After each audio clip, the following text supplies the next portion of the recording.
My name is Anna, and this is the story of how I came to be the person I am today. I guess it all started with the family I was born into.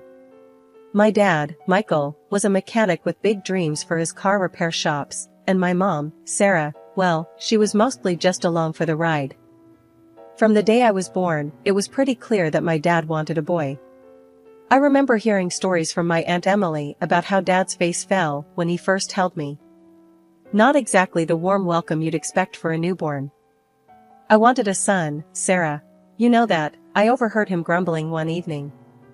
My mom, always trying to smooth things over, would just nod and try to change the subject. But she's healthy, Michael, isn't that what matters, she'd say. When I was 5, my little brother Lucas was born. That was the day I saw my dad smile a smile that reached his eyes, a rarity in those days. He was over the moon, passing out cigars to anyone who would take one. Finally, a real heir to carry on the business, he boasted to his friends at the shop. Life at home shifted dramatically with Lucas's arrival. All of a sudden, it was like I became invisible.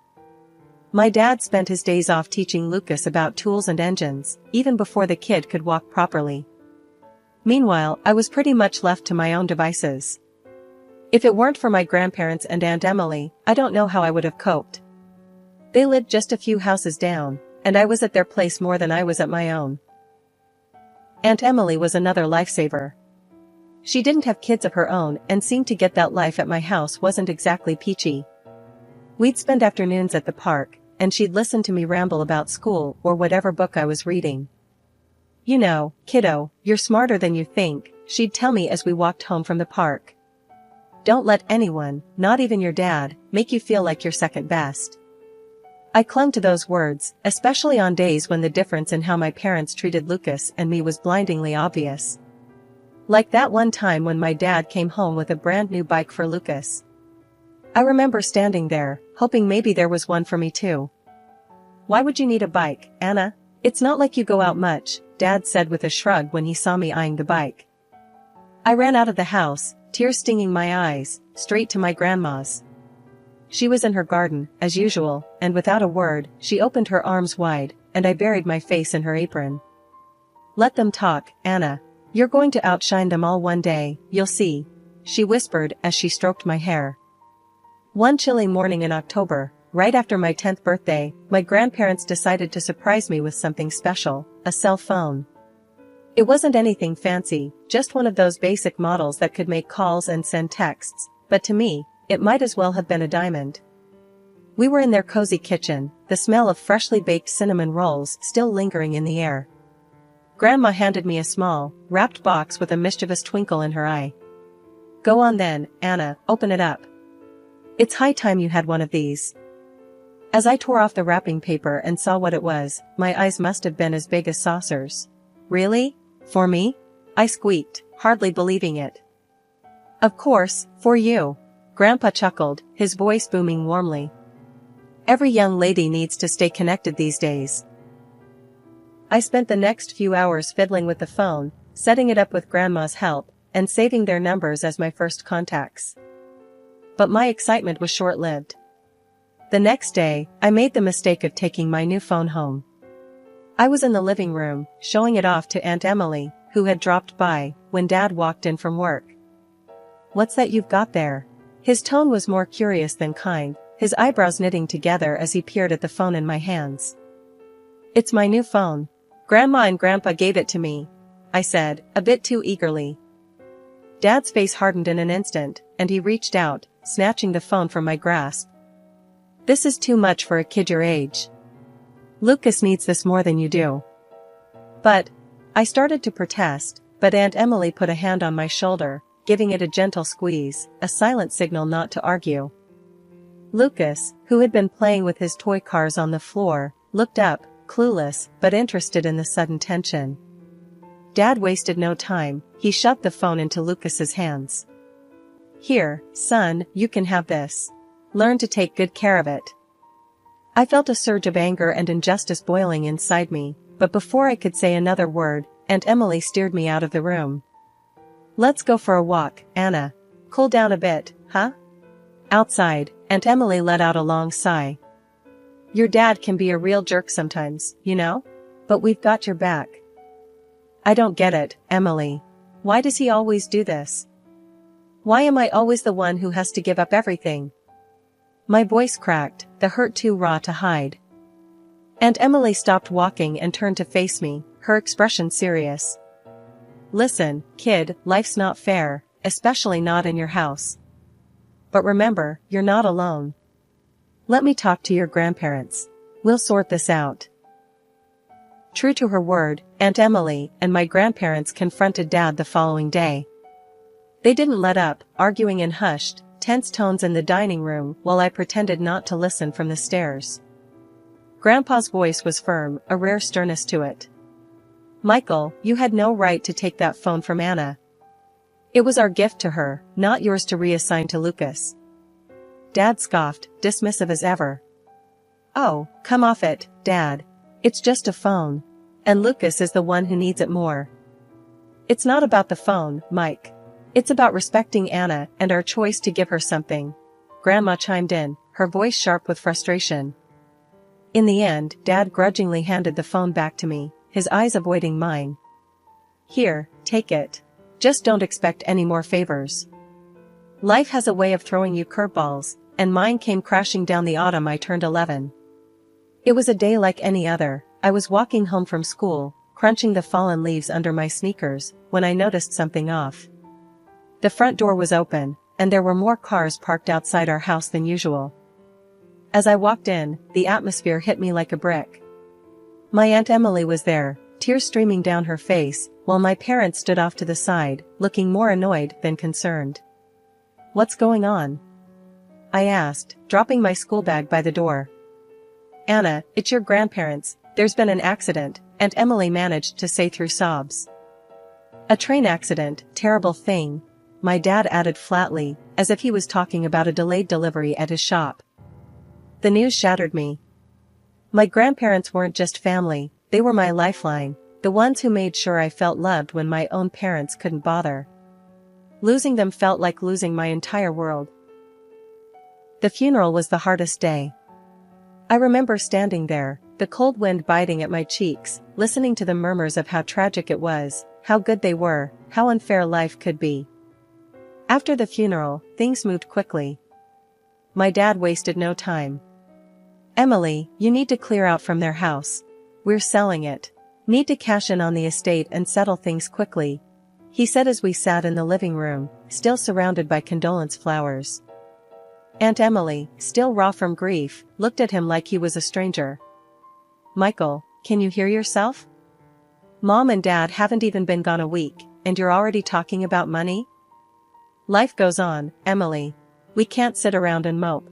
There's a lot at stake. My mom chimed in, her voice cold and detached. That night, Aunt Emily packed up her things and moved into a small apartment just a few blocks from our house. She asked me to help her, probably to give me a break from the oppressive atmosphere at home. As we packed up her belongings, our conversation drifted to what was to come. Why are they so cold? How can they not care? I asked, frustration and sadness mingling in my voice. Some people just show their true colors at times like this, kiddo. But remember, you've got me. No matter what, I'm here, she assured me, pulling me into a hug. The loss of my grandparents was more than just an emotional blow, it changed my entire life setup. Suddenly, I was more of a maid than a daughter at home, cleaning and cooking because my mom decided it was time I learned to pull my weight. Aunt Emily's apartment became my refuge. It wasn't much, just a couple of small rooms, but it was filled with love and understanding, a stark contrast to the increasing coldness at my parents' house. I was still reeling from everything that had happened after losing my grandparents, when life decided to throw me yet another curveball. It was a typical Friday afternoon. I had just come home from school, expecting to find the usual empty house until my parents and brother got back. But today, even the emptiness felt different, everything was too quiet, too still. I walked up to the front door and found it locked. My heart started pounding as I realized something was off. I rang the doorbell a few times, waited, but no answer. It wasn't long before Mrs. Jenkins, the nosy neighbor from across the street, came out. Looking for your family, Anna? She called out from her porch, her voice carrying a mix of concern and curiosity. Yeah, do you know where they went? I asked, trying to keep my voice steady. Oh, they packed up some bags and drove off early this morning. Said something about a weekend trip. Didn't they tell you? Her words hit me like a ton of bricks. No, they didn't, I managed to say, feeling the sting of tears in my eyes. How could they just leave me behind like that? Mrs. Jenkins shook her head, muttering something about some parents before disappearing back into her house. I sat down on the front steps, not sure what to do or feel. The sky started to darken, and as the street lamps flickered on, the reality of my situation sunk in. I was truly alone. Hours must have passed before I finally stood up and made my way to Aunt Emily's apartment. The walk felt longer than usual, each step heavier with the weight of abandonment. When I finally got there and knocked, Aunt Emily opened the door almost immediately, worry etched all over her face. What's wrong, Anna? What are you doing here so late?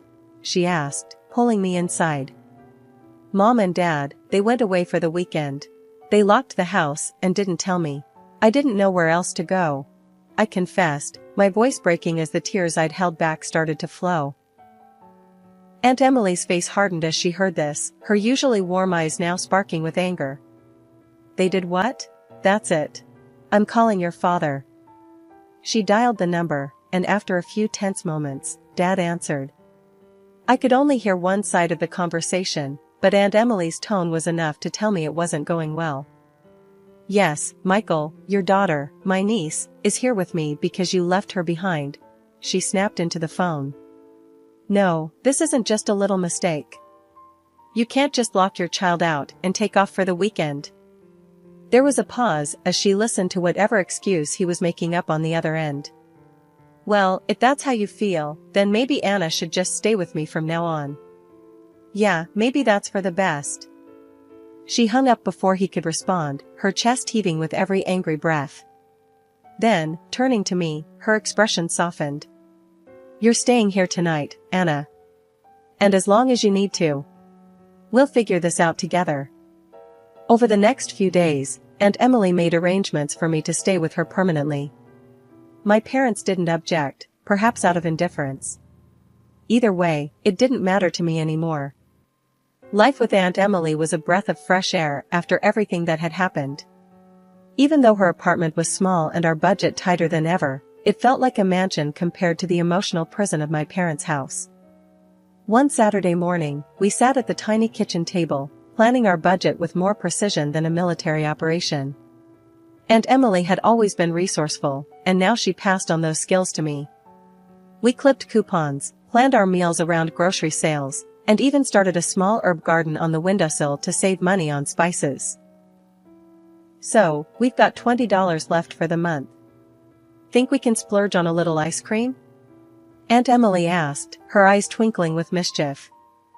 I laughed, shaking my head. Only if it's on sale.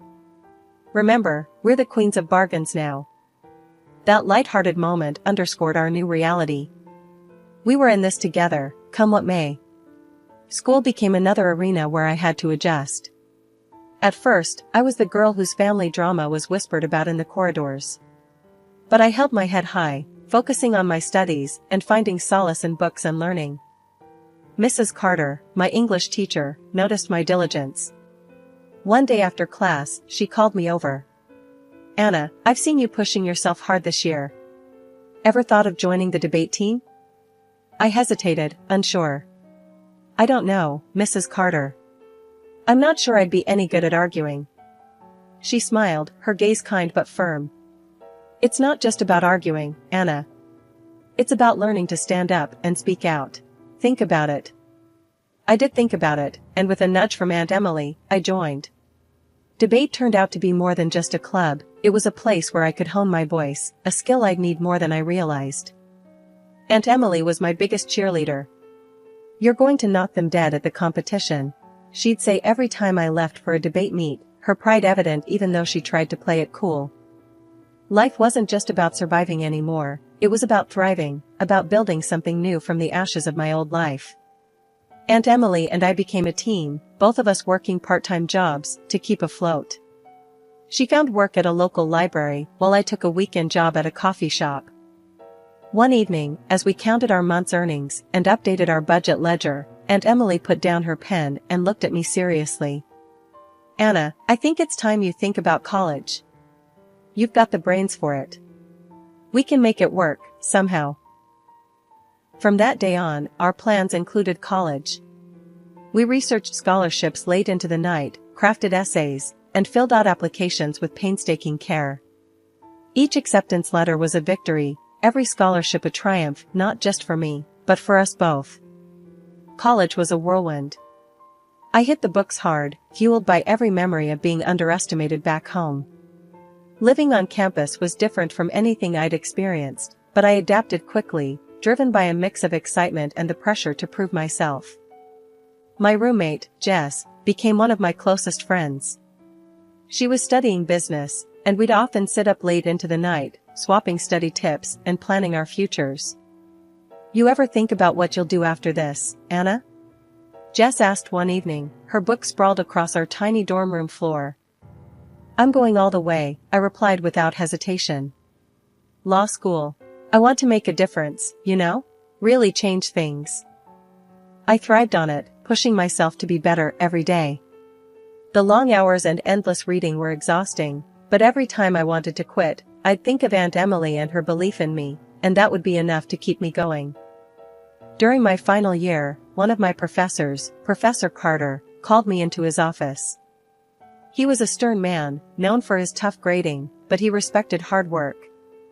"Anna, your thesis on family law was exceptional. Have you thought about where you might want to work after graduation?" he asked, peering at me over his glasses.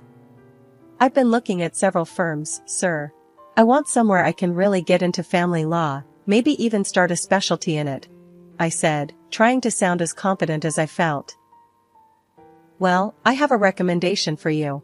A firm downtown is looking for bright, new talent. I can put in a good word," he offered, his tone suggesting it wasn't an offer he made lightly. "Thank you, Professor Carter. I'd appreciate that very much," I replied, a mix of gratitude and excitement swirling in my chest.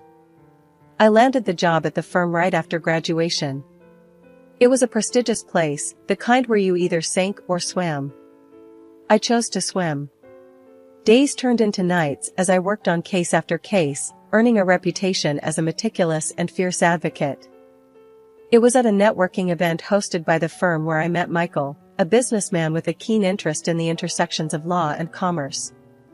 Our first conversation was about a case I was working on, but it quickly turned personal. 2 years later, we got married in a small ceremony.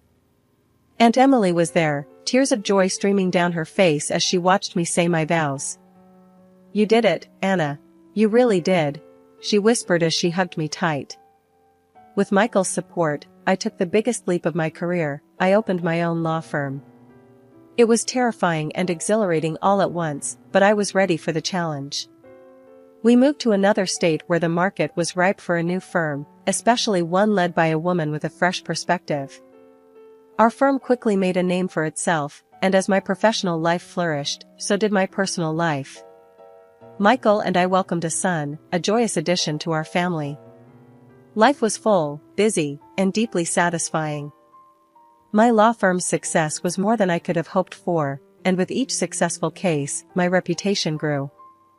This caught the attention of local media, and soon, I was invited to speak on TV about domestic violence. The interview went well, sparking discussions across various social platforms.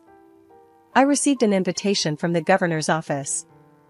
I was to be recognized for my contributions to child welfare and family law.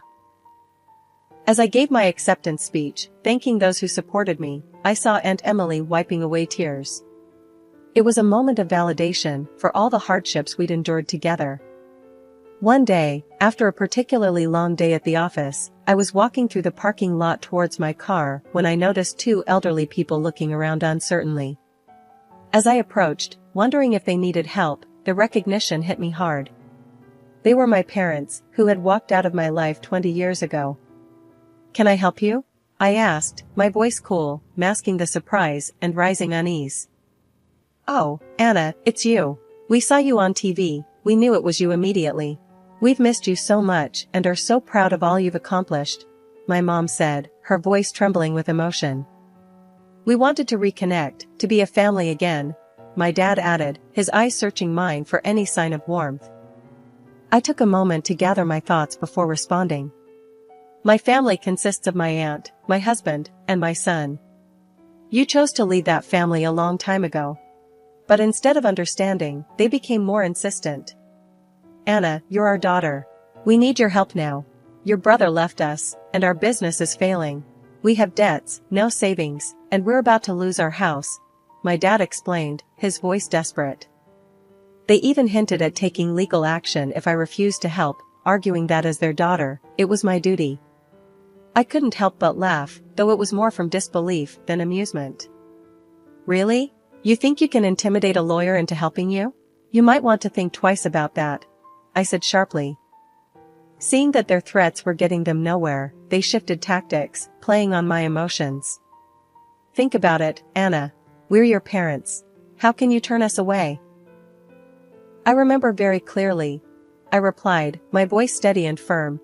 How you threw out Aunt Emily and left me behind like I was nothing. Realizing they were getting nowhere, they finally backed down. I handed them some money for their trip back, more out of pity than any sense of duty. This is all I can do for you. Please, don't contact me again. When I got home, I hugged Michael and our son a little tighter. Aunt Emily greeted me with her usual warm smile, and in that moment, I knew I had everything I needed. After meeting my parents, one question lingered in my mind: what had become of Lucas? I utilized my contacts in the police and political circles to track him down. It took weeks of inquiries and waiting, but finally, I got a lead. Lucas had turned his back on our father's dreams of him becoming a mechanic and instead, had embraced his passion for art, living in a distant artist's commune. I hesitated for a moment before calling him. Hello? His voice was cautious, tinged with a curiosity that echoed my own. Lucas, it's Anna. Your sister, I said, my voice steadier than I felt. There was a pause, heavy with years of unsaid words. Anna, wow, this is unexpected. I know it's been a long time. I found out where you were. I hope it's okay that I called. Yeah, of course, he replied, the initial shock giving way to a more relaxed tone. How did you find me? I asked around. I needed to know you were okay, I admitted. The conversation began awkwardly, with each of us tentatively probing the years we'd missed in each other's lives. We agreed to meet at a small cafe halfway between our homes, a neutral ground to rediscover the sibling relationship we'd lost. Sitting across from Lucas a few days later, the initial awkwardness was palpable. So, you're an artist now? I ventured, eager to bridge the gap. Lucas smiled, a genuine, proud smile. Yeah, I am. It's been a tough ride, but I wouldn't change it for anything. He pulled out his phone and scrolled through photos of vibrant paintings, each a burst of color and emotion. I'm hoping to make a real go of it. His work was impressive, and I felt a surge of pride. They're beautiful, Lucas. You've really found your calling. He shrugged modestly. I'm trying. Dad, he never understood. He wanted me in the shop, but that life was never for me. We talked for hours, gradually easing into a comfortable camaraderie, reconnecting not just as siblings, but as adults who had navigated their own trials. I could introduce you to some people in the art world, I offered, eager to help him pave his way to success. Lucas shook his head, a determined glint in his eye. Thanks, Anna, but I need to do this on my own. I want to prove to myself, and maybe a bit to Dad, that I can make it without any handouts. His words echoed my own journey, and I couldn't help but respect his decision. I understand. Just know I'm here, okay? Whatever you need. As we parted ways, Lucas handed me one of his smaller paintings, a beautiful landscape bathed in sunset hues. For you, to remember today. Driving home, I placed the painting on the passenger seat, a smile playing on my lips. Lucas and I were more alike than I'd realized. We were both determined to forge our own destinies, independent yet connected by our shared resilience.